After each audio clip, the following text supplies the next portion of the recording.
Here's a way to clean up your life. Stop doing the things that you know are wrong that you could stop doing.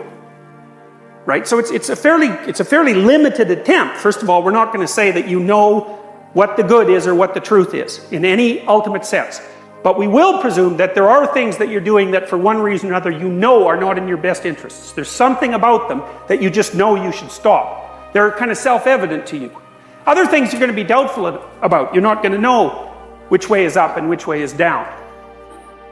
But there are things that you're doing that you know you shouldn't do.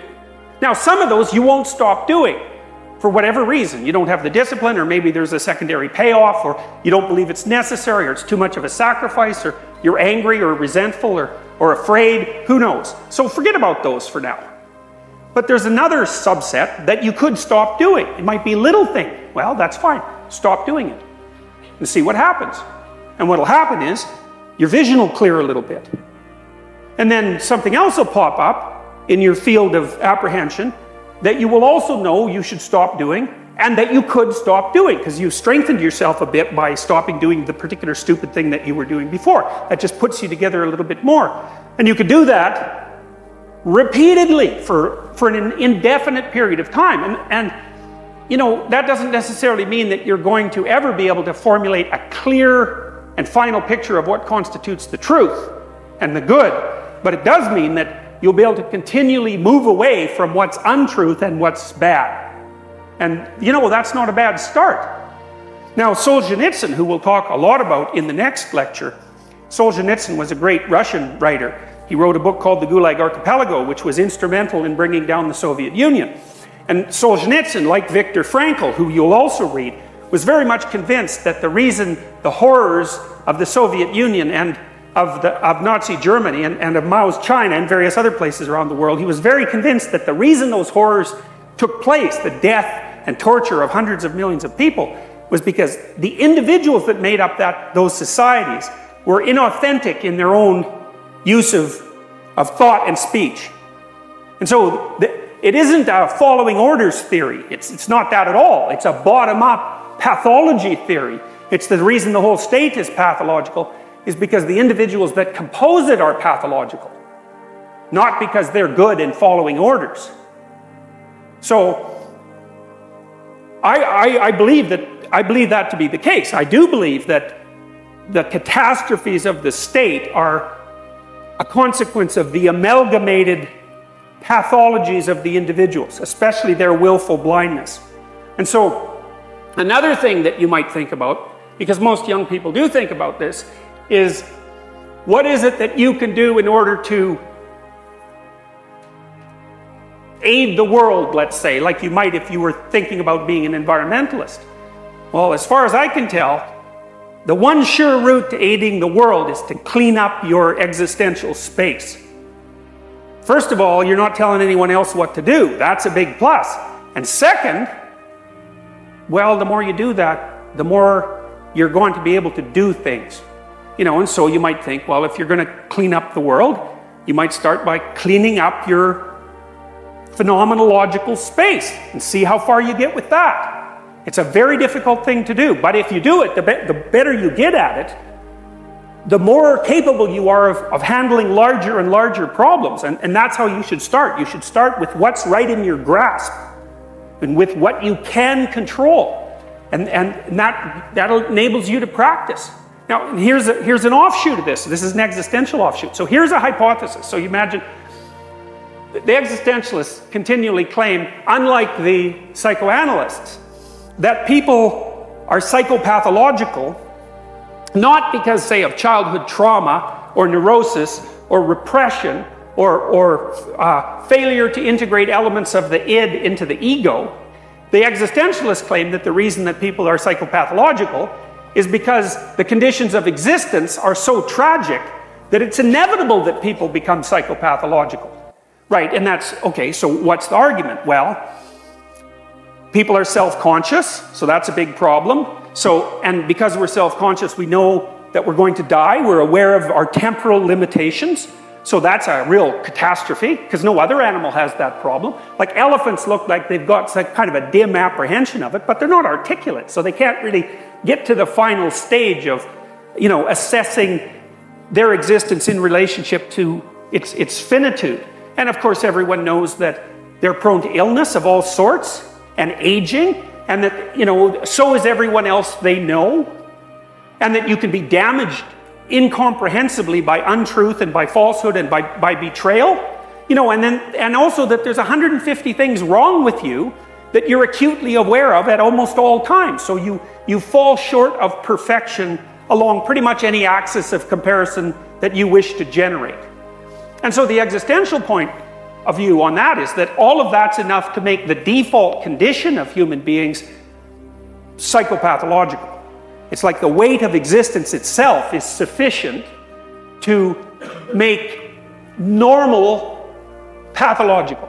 And it's a very powerful argument, because one of the things you might ask, and it's certainly something I've asked when I've dealt with people who have agoraphobia, for example, who are afraid to go out. They're afraid to go out because they might have a heart attack, and then they'll be too far away from the hospital, and then they'll die while they make fools of themselves. That's basically the agoraphobic sphere. So it's biological mortality plus social exposure, right? It's bad enough to die, but if you die in public while everyone's looking at you, then, you get the worst of both worlds. And to me, it's not such a mystery that people are agoraphobic. It's a mystery that other people aren't. And from the existential point of view, the mystery starts to become the ubiquity of normality, given the intolerable conditions of existence.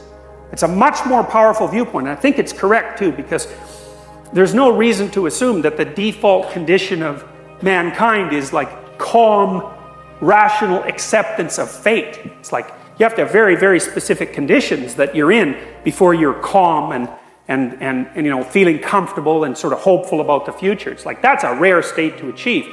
We can assume that's normal, at least to some degree in our society, because it's unbelievably technologically sophisticated, and we're not hungry that often, we're not cold that often, or even sick that often. But to think of that as the norm, it's like, no, definitely not. It's a miracle that it's ever like that.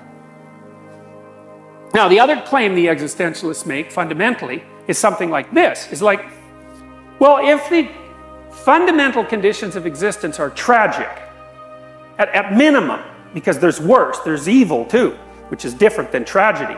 Because evil is sort of like unnecessary tragedy. Because there's earthquakes, say, and, who are you going to blame about that? But then there's you going to school, and, there's 4 people who've got it out for you, and all they do is pound you flat every time you enter the building, or make fun of you and, try to torture you to death. That's not tragedy.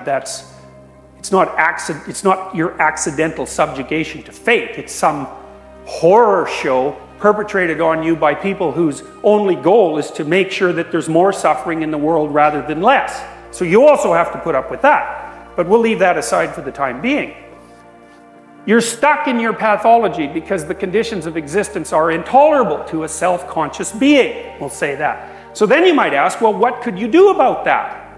Well, here's one potential answer. And that answer is, see what happens if you stop doing things you know to be inadequate and wrong.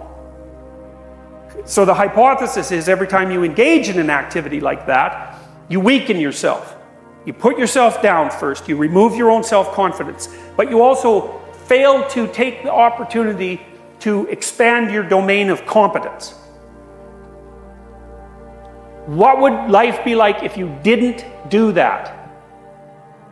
And the existential claim is, it's a weak claim in some ways. The claim is, well, there's 2. One is, if you don't do that, if you don't try to fix the things that you could fix, things will go from bad to worse for your life, and that will spread out, and it will take everyone else's life along with it. So that's on the negative end. So you don't do it because of the negative end. But then there's a positive claim too, which is maybe if you stopped bullying yourself, the tragic conditions of existence would become bearable because you would be strong enough to tolerate them. And it's analogous to Jung's idea of progression towards the self. It's because Jung has a very strong existential theme underlying his work, derived mostly from Nietzsche. But it's the most optimistic, it's the only optimistic hypothesis I've ever seen in psychology.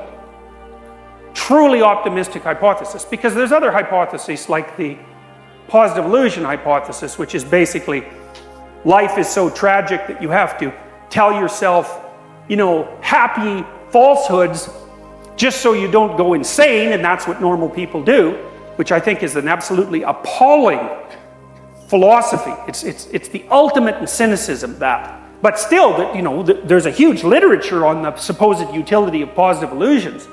And then there's also the associated sort of terror management hypothesis, which is that the purpose of your belief systems is to protect you from the anxiety of death, which is sort of a variant of the Freudian idea that religion was a childish delusion designed to protect people from terror of their own mortality. It's a very powerful critique of religion, although it's one that I happen to think is wrong. I mean, one of the problems with Freud's formulation is that it fails to deal with, you know, concepts like the underworld and hell. I mean, if you're going to just whip up a belief system to protect yourself against the fear of death, why in the world would you envision something like an eternity of suffering worse than death if you ever step out of line?